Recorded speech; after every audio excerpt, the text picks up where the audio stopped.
కీర్తన గ్రంథము 34వ అధ్యాయము 1వ వచనం చదువుకుందాం. నేను ఎల్లప్పుడూ యెహోవాను సన్నుతించెదను, నిత్యము ఆయన కీర్తి నా నోట నుండును. చూడండి దేవుని బిడ్డలారా, ఇక్కడ మనం జ్ఞాపకం చేసుకున్నట్లయితే మరి ఇక్కడ మరి భక్తుడు అంటున్నాడు, మరి కీర్తనకారుడు ఏమంటున్నాడండి? మళ్ళీ చదువునానా, ఎల్లప్పుడూ యెహోవాను నాయన అందరు కలిసి ఒకసారి చదువుదాం. అందరూ కలిసి ఒకసారి చదవండి. 1 2 3. నేను ఎల్లప్పుడూ యెహోవాను సన్నుతించెదను, ఆయన నిత్యము ఆయన కీర్తి నా నోట నుండును. చూడండి దేవుని బిడ్డలారా, నిత్యము ఆయన కీర్తి నా నోట నుండును అంటున్నాడు. చూడండి, నిత్యము ఆయన కీర్తి మన నోట ఉండాలి అని మరి ఇక్కడ దావీదు భక్తుడు తెలియజేస్తున్నట్టుగా మనం చూస్తూ ఉన్నాం. చూడండి దేవుని బిడ్డలారా, మరి నిత్యము నేనైతే ఆయన స్తుతిస్తుంటాను, ఆయన సన్నుతిస్తుంటాను, ఆయన ఆరాధిస్తుంటాను, ఆయన మహిమపరుస్తుంటానని ఇక్కడ కీర్తనకారుడు సెలవిస్తుండగా మనం చూస్తూ ఉన్నాం. దేవునికి స్తోత్రం కలుగునుగాక. హల్లెలూయా. చాలా మంది మనం చూసుకున్నట్లయితే సనుగుతూ ఉంటారు, గొణుగుతూ ఉంటారు. వాళ్ళ నోటి నిండా ఏముంటుందంటే గొణుగుడే ఉంటుంది అనమాట. వాళ్ళ నోటి నిండా ఏముంటుందండి? గొణుగుడే ఉంటుంది. చూడండి దేవుని బిడ్డలారా, చాలామంది అదే రకమైన పరిస్థితిలో ఉంటూ ఉంటారు. ఎందుకంటే దేవుడు నాకు ఏం చేశాడు, దేవుడు నాకు ఏమి ఇచ్చాడు, దేవుడు నాకు ఎలాగ చేశాడు, దేవుడు నాకేం చేయలేదు కదా, దేవుడు నాకేం పెట్టలేదు కదా, దేవుడు నన్ను ఏం కనకరించలేదు కదా, దేవుడు నాకేం కృప చూపించలేదు కదా, దేవుడు నన్ను ఏం కాపాడలేదు కదా అని చెప్పి చాలామంది చాలా రకాలుగా ఆలోచన చేస్తూ ఉంటారు. ఇక్కడ చూడండి దేవుని బిడ్డలారా, మరి కీర్తనకారుడు అంటున్నాడు, ఏమంటున్నాడండి? నేను ఎల్లప్పుడూ యెహోవాను సన్నుతిస్తాను అంటున్నాడు. చూడండి, ఎల్లప్పుడూ యెహోవాను సన్నుతించే బాధ్యత ఆయన తీసుకుంటున్నట్టుగా మనం చూస్తూ ఉన్నాం. యెహోవాను ఎల్లప్పుడూ సన్నుతించే బాధ్యత ఆయన తీసుకుంటూ ఉన్నట్టుగా మనం చూస్తూ ఉన్నాం. చూడండి దేవుని బిడ్డలారా, ఎందుకంటే ఆయన సనగట్లేదు, గొనగట్లేదు. వాళ్ళ జీవితంలో కూడా కష్టాలు వచ్చాయి, వాళ్ళ జీవితంలో కూడా బాధలు వచ్చాయి, వాళ్ళ జీవితంలో కూడా ఇబ్బందులు వచ్చాయి, వాళ్ళ జీవితంలో కూడా భయంకరమైన పరిస్థితి గుండా వెళ్ళారు. కానీ వాళ్ళు ఏ రోజు కూడా సనిగినట్లుగా గొణిగినట్లుగా మనం చూడము. దేవునికి స్తోత్రం కలుగునుగాక. హల్లెలూయా. బైబిల్ మొత్తంలో మీకు సనుగుడు గొణుగుడు అంటే ఒకళ్ళు గుర్తు రావాలి. ఎవరండి? ఐగుప్తులో నుంచి వచ్చిన ఇజ్రాయేల్ ప్రజలు. వాళ్ళకి ఎందుకంటే వాళ్ళు సనగడంలో పిహెచ్డి చేశారు, గొడగడంలో డిగ్రీలు చేసి పిహెచ్డీలు ఎంబీబీఎస్ ఏమేమి ఉన్నాయో అన్నీ కూడా వాళ్ళు చేసేసారండి. ఎందుకంటే వాళ్ళకి అదే పని. మోషేను ఏ రకంగా గొనగాలి, దేవుడి మీద ఏ రకంగా సనగాలి, ఎలాగ రోడ్లో ఎప్పుడు నిత్యము వాళ్ళ ఎదుట దేవుడు చేయలేనట్టు కార్యము లేదంట అండి. వాళ్ళ ఎదుట దేవుడు చేయని కార్యము లేదంట.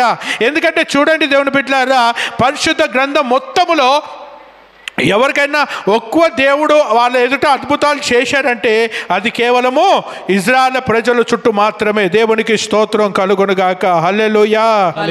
హల్లెలూయా. కేవలం ఇజ్రాయేల్ ప్రజల చుట్టూ మాత్రమే ఆయన మరి అలా ఆ రకంగా చేసినట్టుగా మనం చూస్తూ ఉన్నాం. దేవునికి స్తోత్రం కలుగునుగాక. హల్లెలూయా. హల్లెలూయా. చూడండి దేవుని బిడ్డలారా, ఎందుకని ఇక్కడ మీకు జ్ఞాపకం చేస్తున్నానంటే మరి ఇక్కడ మీరు జ్ఞాపకం చేసుకోండి, మరి ఎప్పుడు మరి దేవుడు మనం ఎప్పుడైతే సనుగుతామో, ఎప్పుడైతే గొణుగుతామో, ఐగుప్తులో నుండి వాళ్ళని మోషే బయటకు తీసుకొని వచ్చాడు.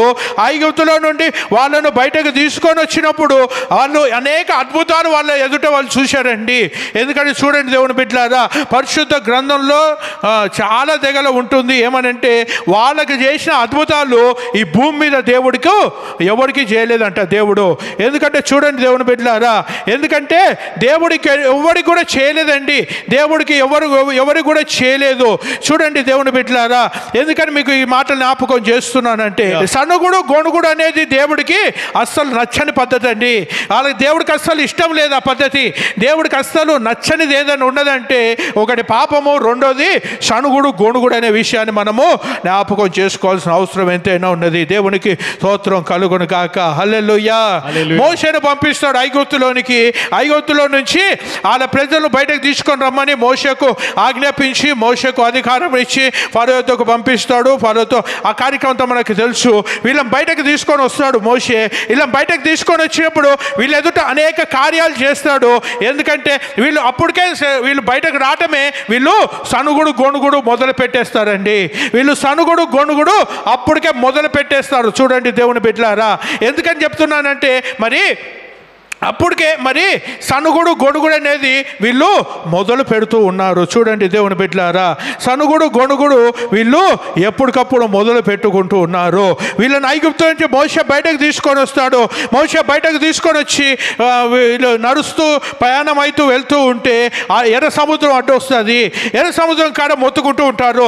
ఎర్ర సముద్రం కాడ అదే సనుగుడు గొణుగుడు అదే కార్యక్రమంలో ఉంటారు.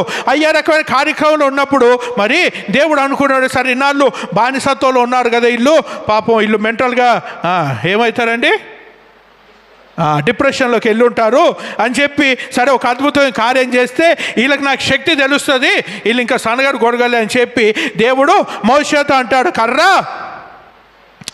జాపు మోషే అంటాడు.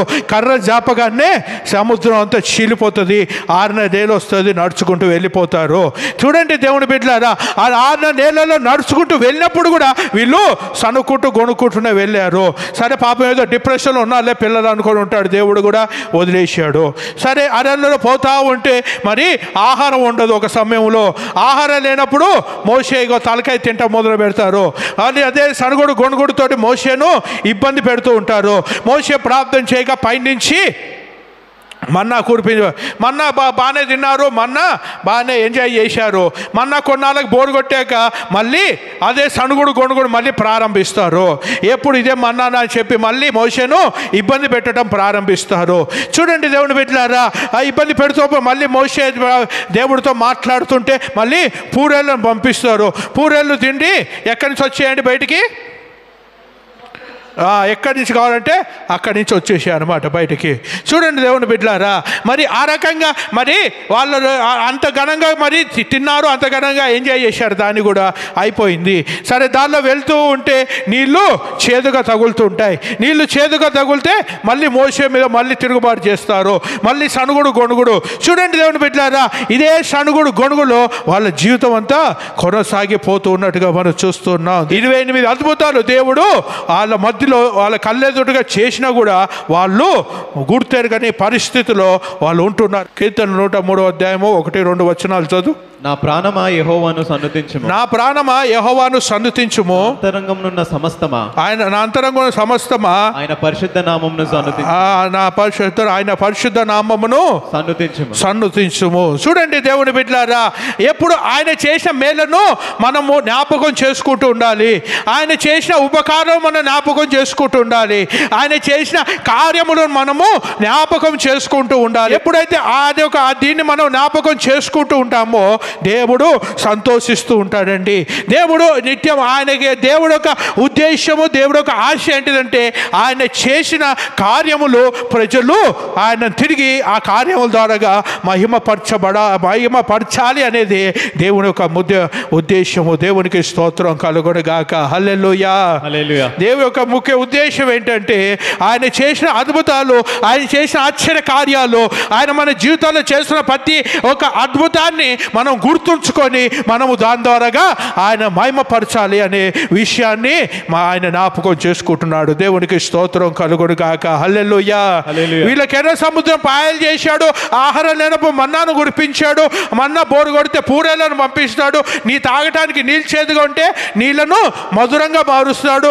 అనేక కార్యాలు వీళ్ళ ఎదుట దేవుడు జరిగిస్తాడు. కానీ వీళ్ళకు కృతజ్ఞత అనేది లేకుండా పోయింది. దేవుని బిడ్డలారా, ఎప్పుడైతే మనిషికి కృతజ్ఞత లేకుండా పోతుందో దేవుడు చాలా బాధపడతాడండి. అందుకే కదా యేసు ప్రభు సేవా పరిచర్య జీవితంలో ఒకసారి ఒక సందర్భం వస్తుంది. 10 మంది కుష్ఠరోగులు ఆయన దగ్గరకు వస్తారు. ఎంతమంది అండి? 10 మంది వచ్చి 10 మంది ఆయన దగ్గర మేలు పొందుతారు, 10 మంది బాగవుతారు, 10 మంది స్వస్థత పొందుతారు. 10 మంది స్వస్థత పొందాక ఎంతమంది తిరిగి వస్తారండి? ఒక్కడే వస్తారు. మిగతా 9 మంది గాయం అయిపోతారు. వాళ్ళు ఎక్కడికి పోయారు ఎవరికి తెలియదు, వాళ్ళు ఎక్కడ మాయమైపోయారు ఎవరికి తెలియదు. ఆ 9 మంది బాగుపడలేదంటే వాళ్ళు బాగుపడ్డారు, వాళ్ళు స్వస్థత పొందారు, ఆ ఉన్న ఆ రోగం నుండి వాళ్ళు విడుదల పొందారు. కానీ వాళ్ళలో కృతజ్ఞత భావం లేదు. ఆ ఒక్కడొచ్చి కృతజ్ఞత చెప్పినందుకు దేవుడు చాలా సంతోషిస్తాడు.